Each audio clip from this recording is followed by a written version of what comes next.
Hi.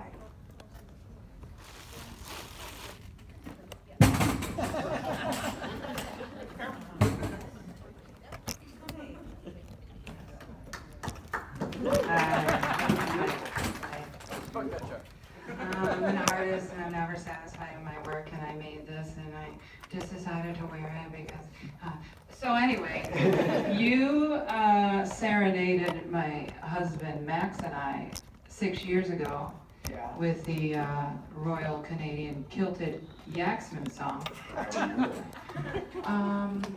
So I'm gonna have to ask you if you could sing it for us. Does anybody know the words to the Royal Canadian Guilty Action song?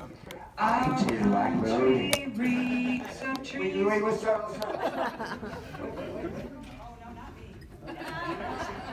You're the star. You're the star. Okay, I'm sorry. I'm not a professional singer, but I do sing in the shower. Okay. So, it goes like this. Oh, it's sung to the tune of God Save the Queen. Oh wait, no. God Save the King now, right? God Save the King. And was performed in the cartoon by the LA Gay Men's Chorus, and they were fabulous. So, it goes like this. Our country reeks of trees, our yaks are really large, and they smell like rotting beef carcasses, and we have to clean up after them, and our saddle sores are the best.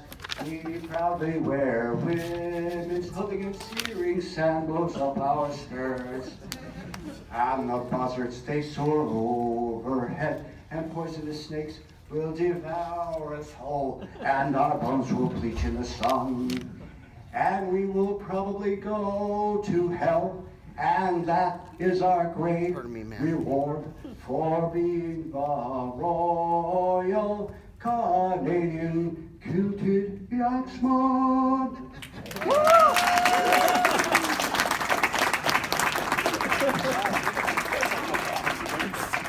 Thanks for putting me on the spot. Hi. That's Missy, my wife, over there in the corner, videotaping everything. She can use it as evidence, right? Anybody else have a question? Hello. Here he comes. People are thinking about it. Oh, okay. We're not scary. They're We don't like mulling it over. So, I don't know how long you've been working on SpongeBob, but did you ever work with Steven Hillenburg, and how was it like working? I've been working off and on SpongeBob for, I don't know, 12, 14 years, something like that, but not like steadily, except for the past 3. I actually only met Steven Hillenburg once. Missy and I were out in California, and I was doing some work for the Sponge, Mr. Sponge we call him, and he took us to lunch with the other boss guys on the show, and it was real nice, and we had a lovely meal, and Steven paid for everything. He didn't talk much, and then after the meeting, I asked my friend Vincent, I said, "What's wrong with Steven?" And he said, "Steven's got Lou Gehrig's disease." And I said, "Oh shit, that's not good." He said, "No, it's not." And I don't know how much longer he lasted after that, but I'm just happy I got to meet him. You know, I mean, SpongeBob. For somebody like me, who I think he is in some ways, to reach that level of success and have something that is so unforgettable and will never go away, and it still lives on. It's still fun. And I'm lucky enough to work on it. So, let's hear for Steve Hillenburg. And just to be fair, he stole it all from us, so. Haha, no, I'm just kidding. Anybody else, questions? I think you had a question, come on up. Or you can yell. Yeah. That microphone's dead, so.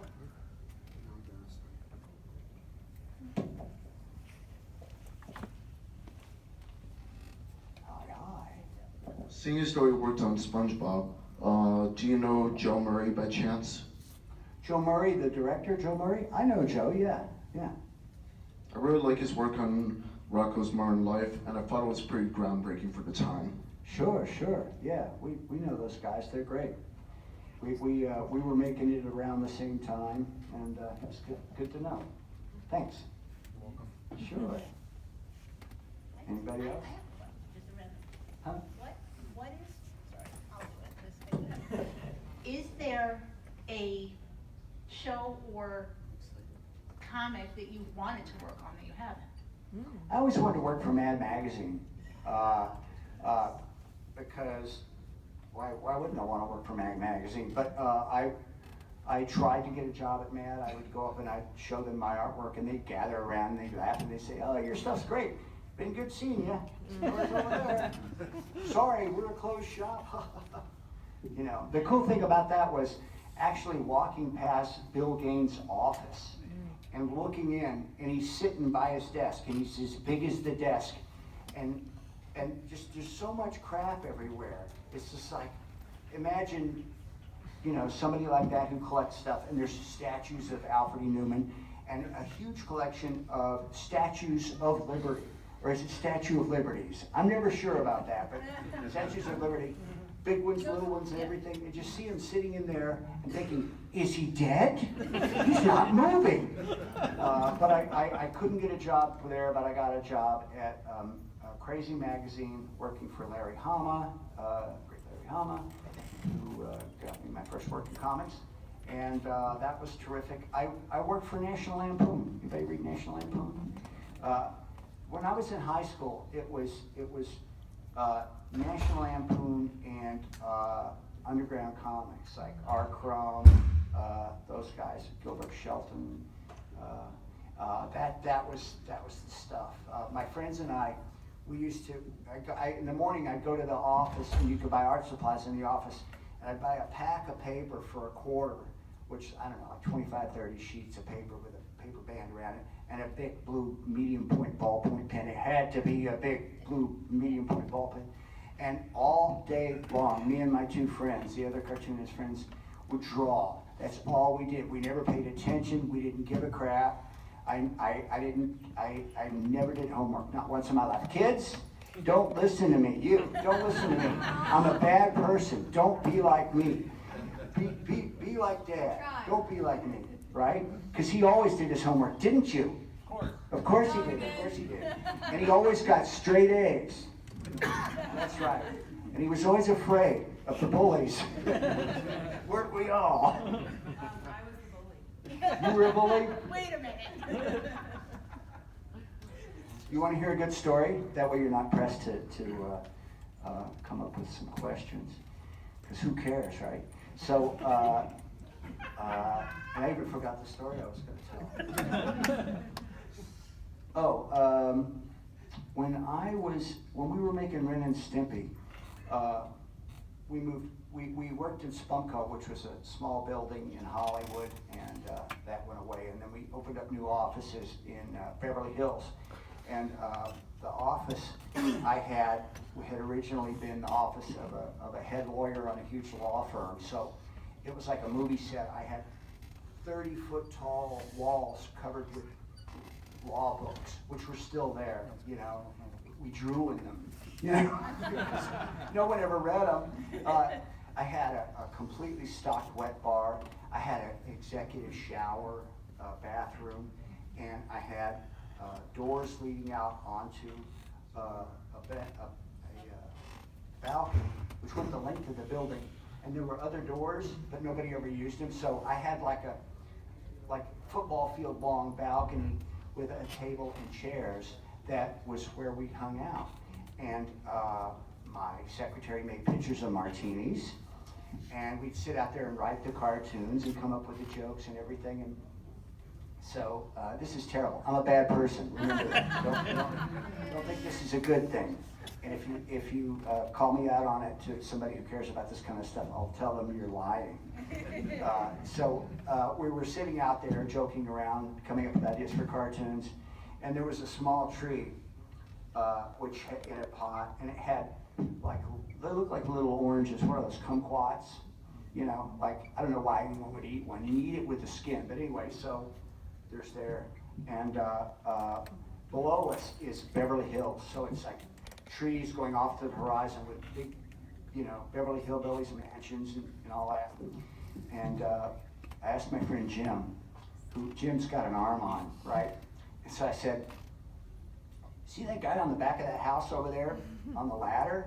He said, yeah. I said, can you hit him? He said, sure. So he hurls this thing and it disappears from sight.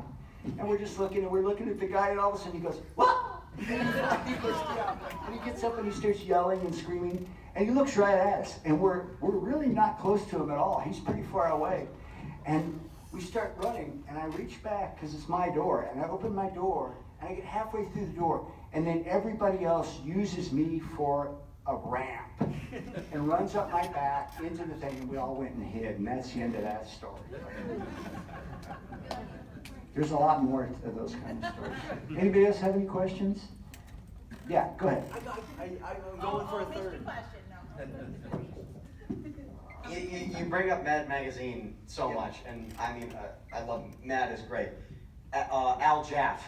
Al Jaffe? Yeah, Al Jaffe, is that how it's pronounced? I've never heard it He pronounced. just died. He was like 102. Yeah, I remember that.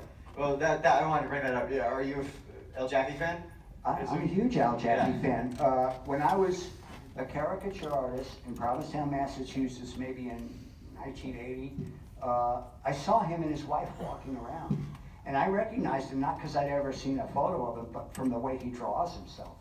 And so I just went up and introduced myself and said, hi, are you Al Jaffe? He said, yes, how do you know? I said, well, I recognized you from your drawings. He said, really? I'm the worst caricature artist alive. I don't draw myself anything like I love. But anyway, had a nice visit with them. And then through the years, I've run into him when I would sometimes go to Mad Magazine trying to get work. I'd see them and I'd tell him the same story and he'd have the same response. I can't do caricatures, that's not me.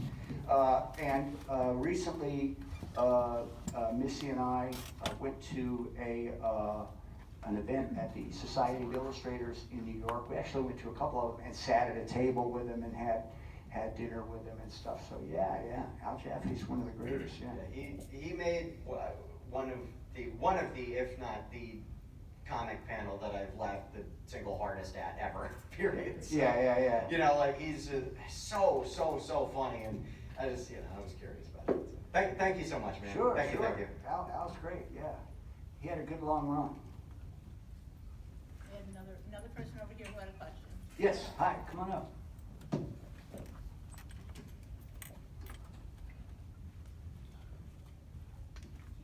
Hi. I'm stealing your spot, Ken. So I have two questions. Sure. What is your favorite Ren and Stimpy episode? I think it's Stimpy's invention. There's a lot of great ones. If you ever see Teenage Stimpy, it's one where Stimpy hits puberty. It's the most laugh out loud funny cartoon ever, and it was directed by a really great director on the show. But it's really funny. What else? I don't know. I kind of like them all. I like Mad Dog Hoek, the wrestling one, and I did the voice of the two wrestlers, which was fun. And what? out of all the body of work that you've done for Marvel, Ren and Stimpy, SpongeBob, which one is your favorite project that you've ever worked on? Well, I'd like to say Ren and Stimpy, but it was good and bad.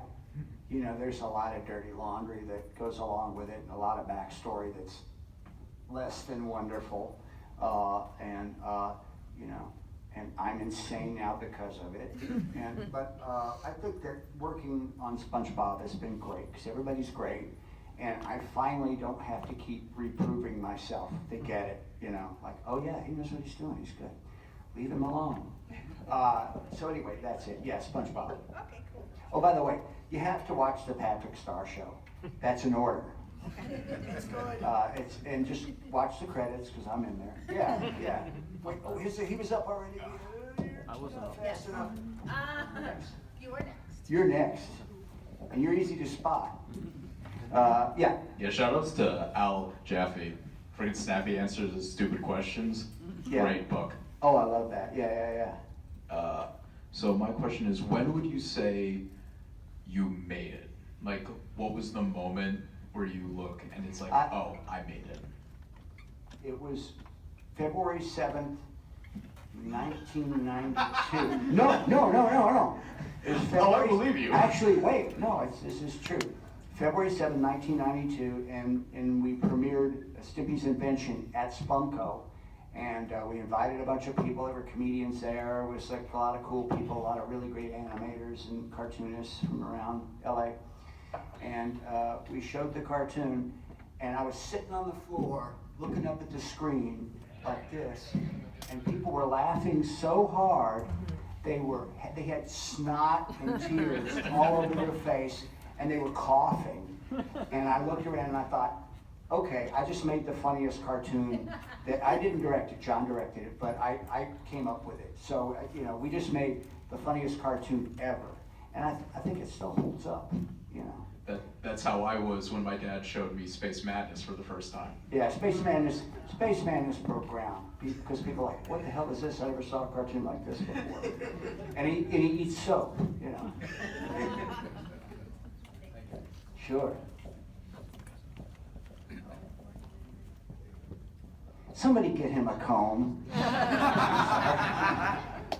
So my question is like more the creative process to getting Ren and Stimpy out, like when you guys created it, and then like how did you like the process of pitching it to like Nickelodeon, and like, you know, obviously Nickelodeon more like a kid's demographic, so it was like obviously there's a lot of adult jokes in there and stuff like that. So I'm just curious how you guys got it on the air.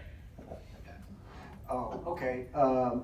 So Nickelodeon wanted to get into the animation business, and they hooked up with a producer named Vanessa Coffey, who was the executive producer on the series. And she convinced him to do a series of three animated series created by the people who make the cartoons, rather than hiring people to make cartoons about big muscly men in tight-fitting outfits with swords. You know, it was you hire people with ideas and let them make the cartoon they want to make. So they had us, they had the Doug people and the Rugrats people, and they let us make pilots of their cartoons. We didn't pitch them like you would expect, and if you know how people make cartoons, that you have to come up with a pitch Bible, which is it's a pretty sizable document. They're usually the size of phone books, and nobody ever reads them because you read one page and you throw them away. But it's a proof of concept with scripts, character information, artwork, and all that stuff, and you show it to executives, and they either buy your show or don't. So anyway, we didn't have that. They said, we want to do a cartoon with you. John Christopher Lucy, my ex-partner, went and pitched a show called Your Gang, which was a parody of the Our Gang comedies, you know, Little Rascals. And they said, no, we don't like this, but we like that dog and cat that are in there, because Ren and Stimpy were like minor characters in it. So they said, make a cartoon about that. So we made the Big House Blues, which was the pilot episode, and it ran in the Spike and Mike's Twisted Animation Festival around the country, and to good acclaim. People liked it. The fans liked it. So they gave us a series, and that's how it happened. It's not at all the way things like that usually happen. It's kind of unusual. Anybody else?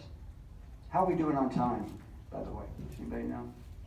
Is it time to go? It's 1:11. One more question. Sure. Just curiosity, where did the inspiration for Don't Whiz on the Electric Fence come from? That's a great question. Because I could tell you're tempted to try it out. Believe me, don't. So that's a great question, because there's a great story that goes with it. So when I was a kid, I knew somebody that did it, and I wasn't there, but apparently it wasn't pleasant, as you may imagine. And so that's where the idea for the Don't Whiz on the Electric Fence game came from. But Missy and I, she's standing right over there, she was witnessed this.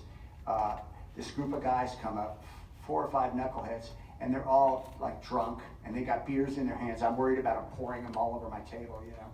And so they said, we have a confession to make. You know how Beavis and Butthead chuckle at everything they say, like they're so funny? They're like that. And they said, hey, we whizzed on the electric fence. I said, you guys are idiots. It's don't whiz on the electric fence. Not hurry up, run, go piss on the electric fence. You whiz on the electric fence, don't do that. So they did. So they admitted that they experimented with it. So one guy got zapped, you know, and ended up on his butt, and they all got a good laugh out of that. But then, through trial and error, they figured out that if I did it and I touched her, she would get the shock and not me. So they blind people up to do this, you know. So that's my don't whiz on the electric fence story. Anybody else? I think we're kind of good. Did you have one? You have one?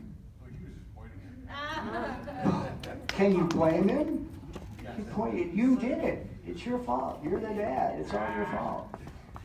All right, thank you, everybody. Listen, please watch the Patrick Star Show on Nickelodeon. They will send $2 to me for everyone. I'm lying. But anyway, watch the show. Please come by our table and buy stuff. Thank you for coming.